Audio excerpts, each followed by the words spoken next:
ಸ್ಯಾಂಡಲ್ವುಡ್ನಲ್ಲಿ busiest ನಟಿ ಯಾರಪ್ಪ ಅಂದ್ರೆ ಎಲ್ಲರಿಗೂ ತಟ್ ಅಂತ ನೆನಪಾಗೋದು ರಚಿತಾರಾಮ್ ಹೆಸರು. ಆದರೆ ರಚಿತಾರಾಮ್ ಅವರು ಯಾವುದೋ ಸಿನಿಮಾಗಳನ್ನ ಮಾಡಿ ವರ್ಷದ ಸ್ಟಾರ್ ಹೀರೋಯಿನ್ ಆಗಿಲ್ಲ.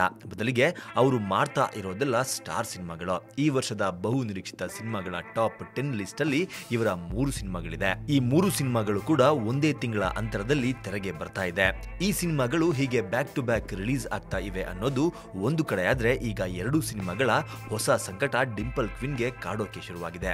ಈ ಸಂಕಟದಿಂದಾಗಿ ರಚಿತಾರಾಮ್ ಅವರು ಸದ್ಯ ಸುಸ್ತಾಗಿ ಹೋಗಿದ್ದಾರೆ. ಡಿಂಪಲ್ ಕ್ವೀನ್ ರಚಿತಾರಾಮ್ ಅವರು ರಿಯಲ್ ಸ್ಟಾರ್ ಉಪೇಂದ್ರ ಅಭಿನಯದ ಐ ಲವ್ ಯು ಹಾಗೂ ನಿಖಿಲ್ ಕುಮಾರಸ್ವಾಮಿ ನಟಿಸಿರೋ ಸೀತಾರಾಮ ಕಲ್ಯಾಣ 2 ಸಿನಿಮಾದಲ್ಲಿ ಹೀರೋಯಿನ್ ಆಗಿದ್ದಾರೆ. ಈ 2 ಸಿನಿಮಾಗಳಲ್ಲೂ ಅಷ್ಟೇ ಪ್ರಮುಖವಾದ ಹಾಗೂ ವಿಶಿಷ್ಟವಾದ ಪಾತ್ರವನ್ನ ನಿರ್ವಹಿಸಿದ್ದಾರೆ.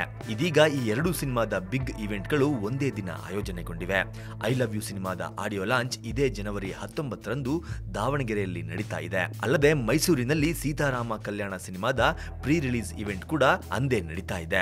ಈ ಪೈಕಿ ಸೀತಾರಾಮ ಕಲ್ಯಾಣ ಜನವರಿ 25ಕ್ಕೆ ತೆರೆಗೆ ಬರ್ತಾ ಇದ್ರೆ, I love you cinema February 14ಕ್ಕೆ ರಿಲೀಸ್ ಆಗ್ತಾ ಇದೆ. ಆದ್ರೆ ಇದೀಗ ರಚಿತಾರಾಮ್ ಅವರಿಗೆ ಈ 2 ಇವೆಂಟ್ ಗಳಲ್ಲಿ ಯಾವ ಇವೆಂಟ್ ನಲ್ಲಿ ನಾನು ಪಾಲ್ಗೊಳ್ಳಬೇಕು ಎಂಬ ತಲೆನೋವು ಎದುರಾಗಿದೆ.